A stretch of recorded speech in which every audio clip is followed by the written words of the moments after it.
From MTN News, this is Montana This Morning.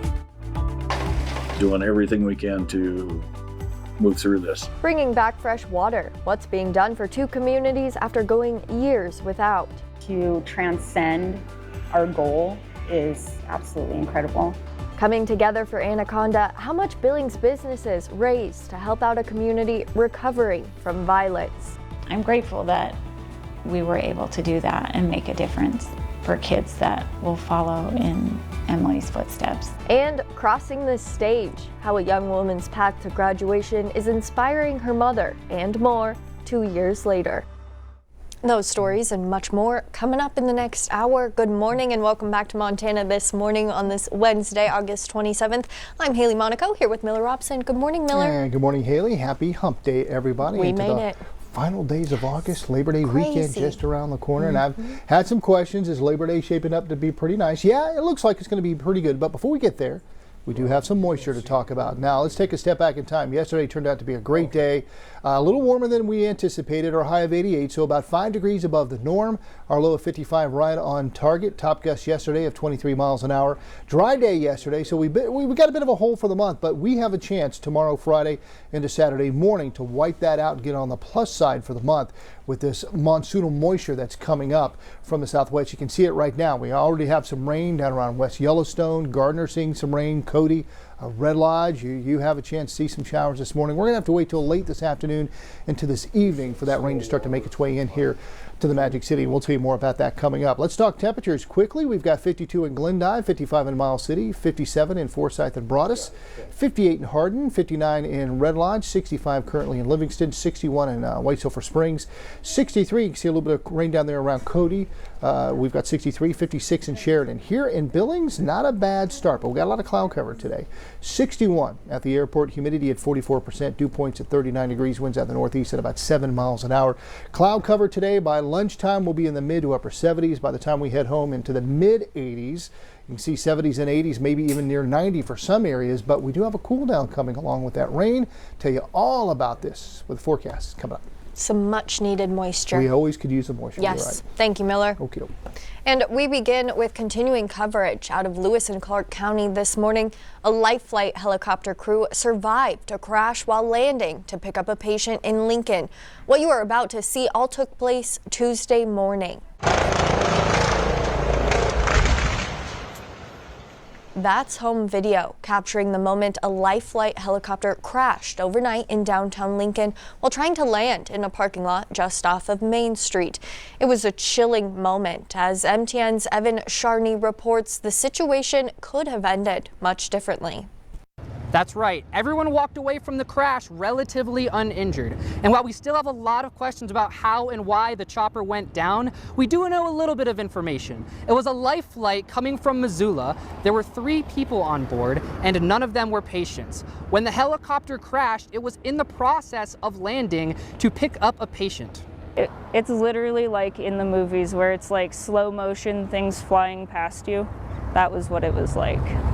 Brandy Lindstrom lives in Lincoln and was awake with friends when a helicopter suddenly crashed in the Midtown Plaza parking lot right on Main Street. She says she could tell there was a problem even before the crash. It was like right above the trees. You could tell it was going to be a really hard landing. And the sign doesn't have any lights or really anything to it to begin with. It was just an empty sign, so it would have been hard to see. Brandy and her friends could only watch as the chopper hit the ground. The more we watched, the lower they were getting. It sounded a little funny. And next thing you knew, they hit the pole and the helicopter crashed. As soon as the helicopter hit, Brandy sprung into action. I told my friends to run, but then I ran up here to help try to get them out of the helicopter. There was fuel leaking. Brandy said thankfully emergency crews were quick to respond and the pilot had already been pulled out, but there were others inside. It was just me and then the one officer at the time. He already had the pilot out, and then we were all getting in the other door open to get the other 2 out. Brandy says she was so thankful everyone walked away with no injuries. In Lincoln, Evan Charney, MTN News. Evan, thank you. Now, it's an amazing story of survival this morning as a missing hiker from Billings is found safe in the Beartooth Mountains.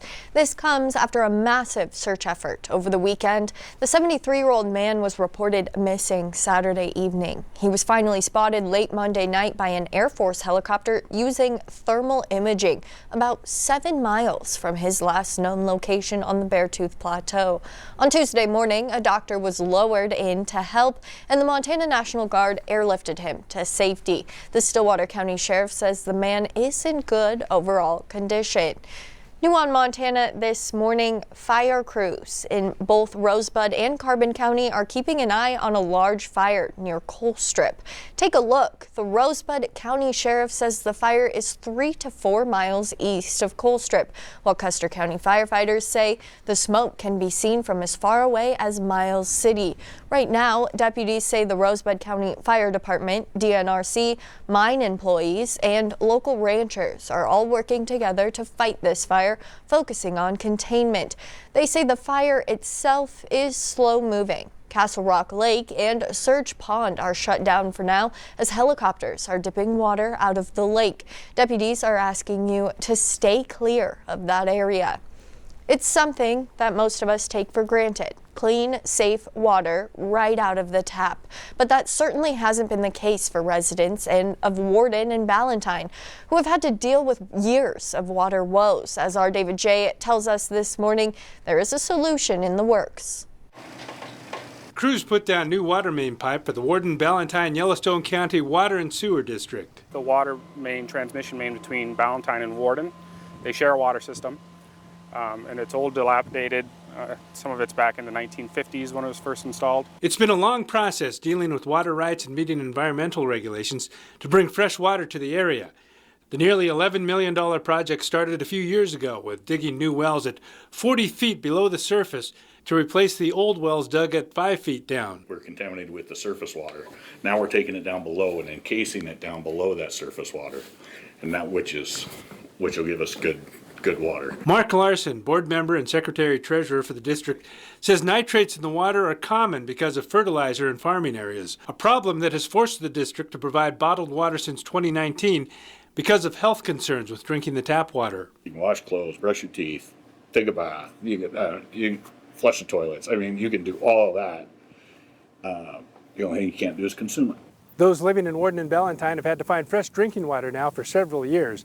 And while it's become part of their routine, they're still very happy to see the progress of the construction project. We've got 3 different sizes back here, 2 different kinds, but 3 different sizes of water in the 40 pack and the 24 count pack, and that's all stocked out on the floor also. Michael Ryder is owner-operator of Project Merck in Warden.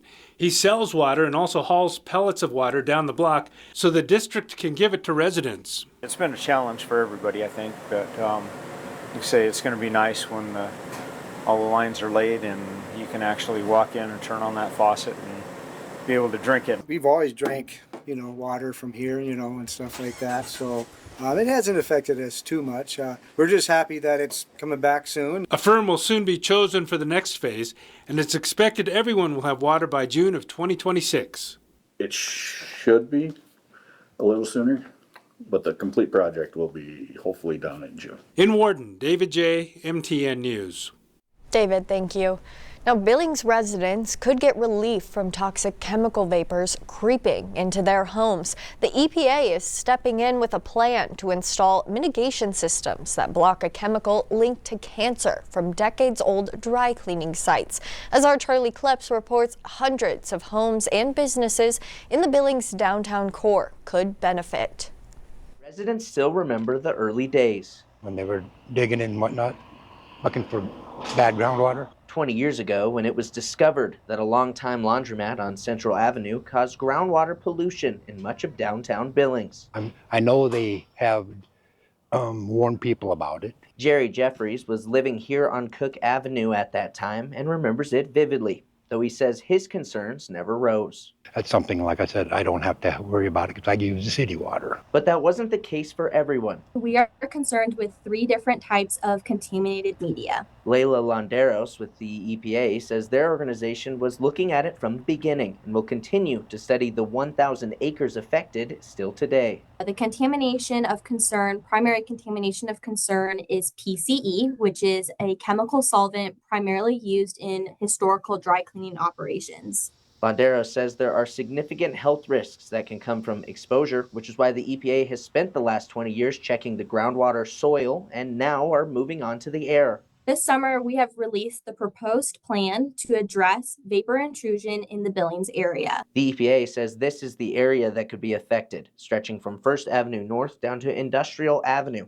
Jeffries lives in that zone. I've been here for 30 years, and I think 35 years. If you were going to get me, would have got me by now. Though Jeffries isn't concerned, there are in total nearly 2,700 residential properties affected by that groundwater pollution.